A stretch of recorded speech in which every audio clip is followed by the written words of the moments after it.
Hello everyone, welcome to शिक्षक prep. Friends, हम CTET 2022 के लिए मैथ्स पेडागोजी का सिलेबस डिस्कस कर रहे थे, जिसमें चैप्टर 3 तक मैंने आप लोगों को करवा दिया है और चैप्टर 3 तक जो वीडियोस मैंने बनाई हैं उनके लिंक मैंने इस वीडियो के डिस्क्रिप्शन बॉक्स में डाल दिया है। अगर आप लोग चाहें तो वहां जाकर उन वीडियोस को भी देख सकते हैं। तो फ्रेंड्स, आज हम डिस्कस करेंगे चैप्टर 4 और इसके अंदर हम पढ़ेंगे वैल्यूज़ एंड मैथमेटिक्स।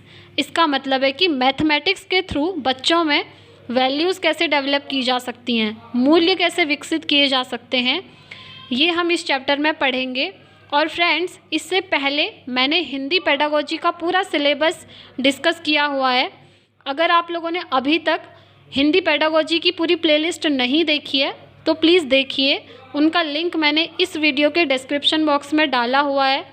वो वीडियोस आपको बहुत हेल्प करेंगी पेपर 1 और पेपर 2 दोनों के लिए। उनमें मैंने पूरा सिलेबस कवर किया हुआ है, ठीक है। तो फ्रेंड्स, चलिए स्टार्ट करते हैं chapter 4 values and mathematics. Friends, इस चैप्टर को डिटेल में पढ़ने से पहले हम इसके की पॉइंट्स देख लेते हैं कि हम कौन कौन से पॉइंट्स पे डिस्कस करने वाले हैं, ठीक है। चैप्टर का नाम है वैल्यूज़ एंड मैथमेटिक्स। मैथ्स में वैल्यूज़ डेवलप करना, ठीक है। मैथ्स के थ्रू बच्चों में वैल्यूज़ कैसे डेवलप की जा सकती हैं वो हम देखेंगे, और कौन कौन सी वैल्यूज़ डेवलप की जा सकती हैं वो भी देखेंगे। तो सबसे पहले हम इसमें पढ़ेंगे स्ट्रेंथ इन यूनिटी, एकता में शक्ति होती है, ठीक है। इस वैल्यू को कैसे डेवलप किया जा सकता है वो देखेंगे। नेक्स्ट देखेंगे ऑनेस्टी, उसके बाद देखेंगे सेविंग मनी, फिर देखेंगे केयरिंग फॉर थिंग्स। देखिए, ऑनेस्टी मतलब ईमानदारी, सेविंग मनी, मनी को कैसे सेव किया जा सकता है ये हम देखेंगे। केयरिंग फॉर थिंग्स, चीज़ों की कैसे केयर की जा सकती है वो देखेंगे। उसके बाद हम देखेंगे डेमोक्रेटिक वैल्यू, ठीक है। उसके बाद हम देखेंगे जेंडर इक्वालिटी, फिर देखेंगे पार्टिसिपेशन एंड विनिंग, उसके बाद देखेंगे पेशेंस, फिर हम देखेंगे मैथमेटिक्स कनेक्टेड रियल लाइफ, ठीक है। तो चलिए इन्हें डिटेल में पढ़ते हैं, इनका एक्सप्लेनेशन देखते हैं। सबसे पहला पॉइंट है स्ट्रेंथ इन यूनिटी, ठीक है, एकता में शक्ति। गणित शिक्षा द्वारा बच्चों में एकता की शक्ति मूल्य को विकसित किया जा सकता है, ठीक है। कैसे किया जा सकता है देखिए, फॉर एग्जाम्पल बच्चों को समझाना कि एक व्यक्ति एक दीवार को 3 दिन में बनाता है और उसी दीवार को 4 व्यक्ति मिलकर एक ही दिन में बना लेते हैं, ठीक है। इट मीन्स एकता में शक्ति है। इसका मतलब क्या हुआ, इस तरह का एग्जाम्पल टीचर बच्चों को देंगे, इससे ये कंक्लूज़न निकलेगा कि किसी काम को बहुत सारे व्यक्ति मिलकर जल्दी पूरा कर सकते हैं और किसी काम को एक ही व्यक्ति कर रहा है तो ज़्यादा टाइम लगेगा, ठीक है। इस तरह से बच्चों में एकता में शक्ति होती है, इस मूल्य को विकसित किया जा सकता है। ग्रुप बनाकर बच्चों को प्रोजेक्ट वर्क देना, ठीक है। बच्चों को प्रोजेक्ट वर्क देना है एक ग्रुप बना करके, उससे क्या होगा, वो वर्क जल्दी कंप्लीट हो जाएगा, ठीक है। नेक्स्ट पॉइंट देखते हैं ऑनेस्टी, ईमानदारी। देखिए, बच्चों में ऑनेस्टी भी डेवलप की जा सकती है मैथमेटिक्स के थ्रू। देखिए कैसे, जैसे टीचर एग्जाम्पल देंगे बच्चों को कि रवि ने 60 रुपीज़ की सब्जी खरीदी और दुकानदार को 100 रुपीज़ का नोट दिया। दुकानदार ने उसे 50 रुपीज़ वापस दे दिए, तो रवि ने देखा कि 100 रुपीज़ एक्स्ट्रा दे दिए हैं, तो वो दुकानदार को 100 रुपीज़ वापस कर देता है, ठीक है।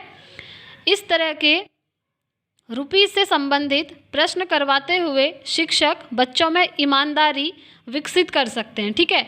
तो इस तरह के प्रश्न बच्चों से करवा सकते हैं टीचर, और इससे क्या होगा, बच्चों में ऑनेस्टी डेवलप की जा सकती है, ठीक है। नेक्स्ट पॉइंट देखेंगे सेविंग मनी। मनी कैसे सेव की जा सकती है, बच्चों को साधारण ब्याज, चक्रवृद्धि ब्याज पढ़ाते हुए उनमें सेविंग मनी मूल्य को विकसित किया जा सकता है, ठीक है। साधारण ब्याज और चक्रवृद्धि ब्याज, मनी को सेव करना आज के समय में बहुत इम्पोर्टेंट है, ये तो आप सभी लोग जानते ही हैं, ठीक है।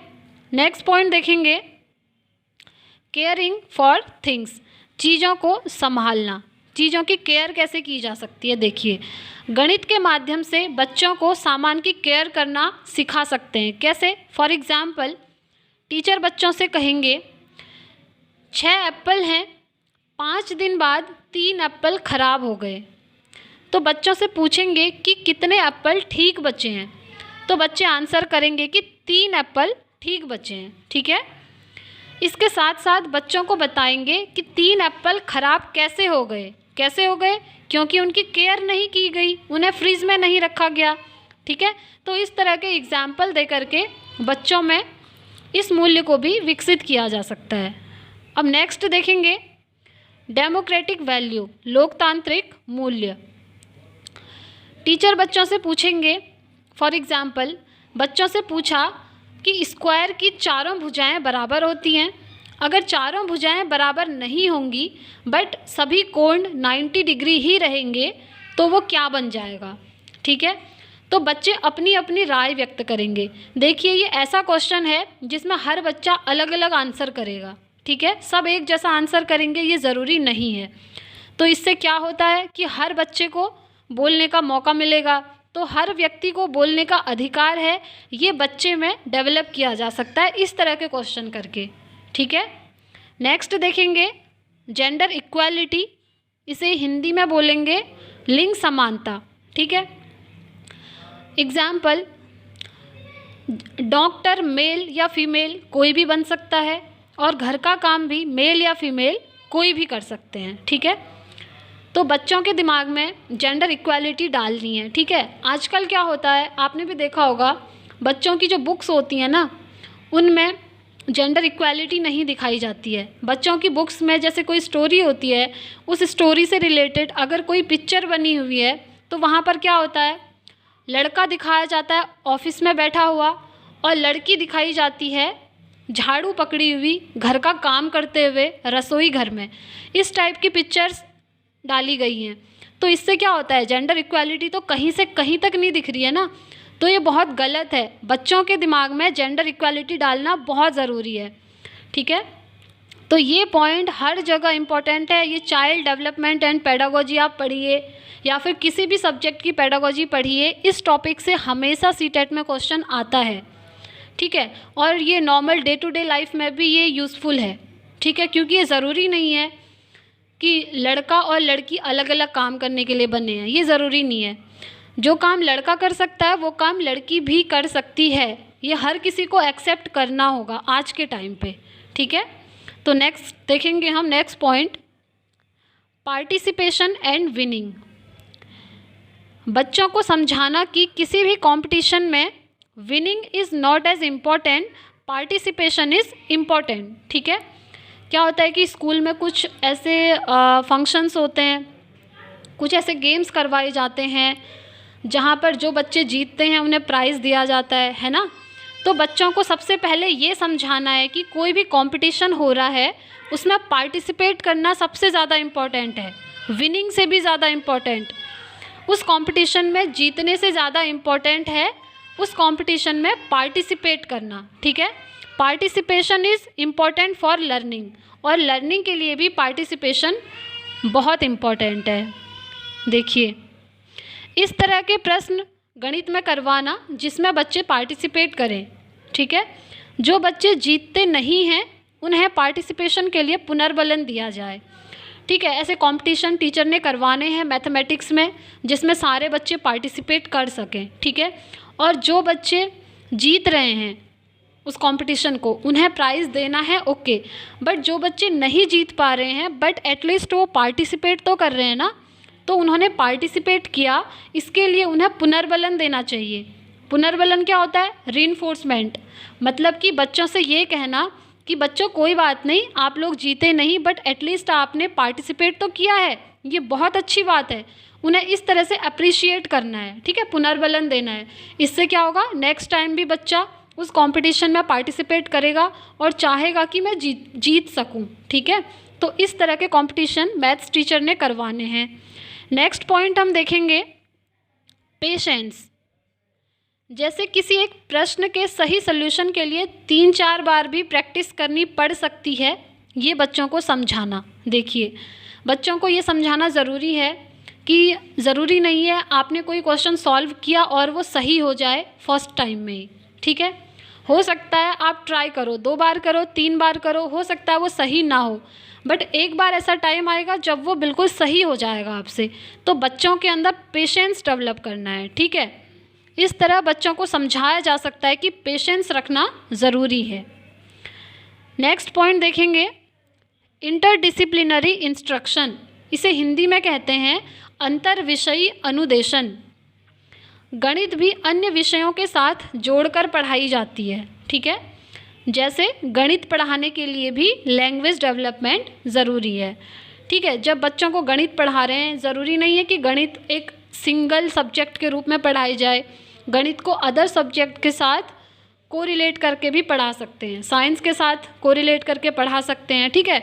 और गणित पढ़ाने के लिए लैंग्वेज डेवलपमेंट बहुत ज़रूरी है, क्योंकि आपने देखा होगा बुक्स में कुछ ऐसे वर्ड्स होते हैं बहुत डिफ़िकल्ट होते हैं जो बच्चों को समझ में नहीं आते हैं। तो टीचर की जो लैंग्वेज है वो अच्छी होनी चाहिए। टीचर का लैंग्वेज डेवलपमेंट होना ज़रूरी है। जब उनका लैंग्वेज डेवलपमेंट होगा तभी वो बच्चों का कर सकते हैं, है ना। जो टफ़ हैं, जो डिफ़िकल्ट वर्ड्स हैं बुक में, उनको इजी वे पे टीचर ने समझाना है स्टूडेंट को, और वो तभी समझा सकते हैं जब टीचर का खुद का लैंग्वेज डेवलपमेंट हुआ हो, ठीक है। इसमें ये कहा गया है। नेक्स्ट पॉइंट देखेंगे, मैथमेटिक्स कनेक्टेड रियल लाइफ। बच्चों को मैथ्स पढ़ाते हुए रियल लाइफ एग्जाम्पल्स दिए जाएं जिससे वो सीखने में ज़्यादा रुचि लेगा, ठीक है। बच्चों को जब मैथ्स पढ़ा रहे हैं तो कुछ रियल लाइफ के एग्जाम्पल्स ले सकते हैं, जिससे क्या होगा, बच्चा सीखने में रुचि लेगा। इसका एग्ज़ाम्पल मैंने आपको पहले भी करवाया हुआ है। फॉर एग्ज़ाम्पल, जैसे आप बच्चों को फ्रैक्शन पढ़ा रहे हैं, भिन्न पढ़ा रहे हैं, तो उसमें आप एग्ज़ाम्पल दे सकते हैं। आप कह सकते हैं, बच्चों आप लोगों ने पिज़्ज़ा देखा होगा या फिर पिज़्ज़ा खाया होगा, तो जिन बच्चों ने खाया वो भी इंटरेस्ट लेंगे और जिन्होंने देखा है वो भी इंटरेस्ट लेंगे। तो टीचर ने ब्लैक बोर्ड में पिज़्ज़ा का स्ट्रक्चर बनाना है, उसे कुछ पार्ट्स में डिवाइड करना है, कहना है कि ये जो पिज़्ज़ा होता है ना उसके पीसेज हैं, इस तरह से, ठीक है। ऐसे रियल लाइफ से रिलेटेड एग्जाम्पल्स देकर टीचर बच्चों को पढ़ा सकते हैं। तो फ्रेंड्स, आई होप आपको ये टॉपिक समझ में आया होगा और ये वीडियो पसंद आया होगा। फ्रेंड्स, अगर आपको ये वीडियो पसंद आया है तो प्लीज़ वीडियो को लाइक एंड शेयर कीजिए और चैनल को सब्सक्राइब कीजिए, बेल आइकन प्रेस कीजिए ताकि आने वाली वीडियो की नोटिफिकेशन आपको मिल सके।